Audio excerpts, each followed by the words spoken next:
Hey everybody, this is Catholic Dad. Post-op day number 5 for the septoplasty and inferior turbinate reduction. What did I do today? Well, I did a lot of work around the house. I took a couple walks, got a little bit of firewood. I didn't lift anything over 20 pounds. Let's see. So I've had a lot of crusty boogers out of my nose. I've been keeping my nose moist with nasal spray. I've done a couple neti pots. But I tell you what, honestly, I have a cold this week too. So I have a cold plus surgery 5 days out, and I'm way better than I was before surgery. It's really amazing. I can actually sit down and keep my mouth closed and breathe through my nose.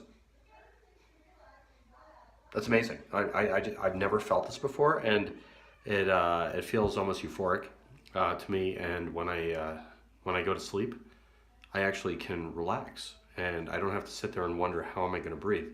Which, if you've never had problems breathing through your nose, you don't know what I'm talking about.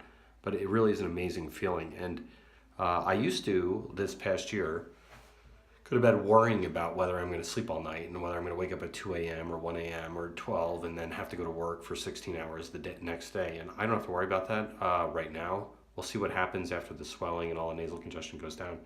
But my suspicion is that this is a game changer. Life is about to get really, really, really good for me. And very happy about it. Let's see, pain-wise today, none, like absolutely nothing. I feel a little bit of like, don't touch my nose. That's all I'm thinking. Just, I won't let the kids buy my nose just because I don't want to get wonked on the nose. And also, occasionally I'm like, well, I have a big booger like hanging out of my nose, but it's actually like a scab and mucus and stuff like that. But I just had surgery. And so really no pain, just a little bit of mild congestion because of A, my cold, and B, surgery. Once this cold goes away, I think it's going to get really good. And I suspect within 2 weeks, this will be a big game changer. So there I am, post-op day number 5. Super happy I got the septal deviation repair and the inferior turbinate reduction. I think I'm going to talk about next video about pulmonary hypertension, ectopy in your heart, atrial fibrillation, and all sorts of other junk. I think, honestly, this nasal septal thing, as I get a little bit older and more mature, I realize that this is not just about not breathing at night. This is really about your health. So we'll talk more in the future. Thank you, and I feel great. Good night.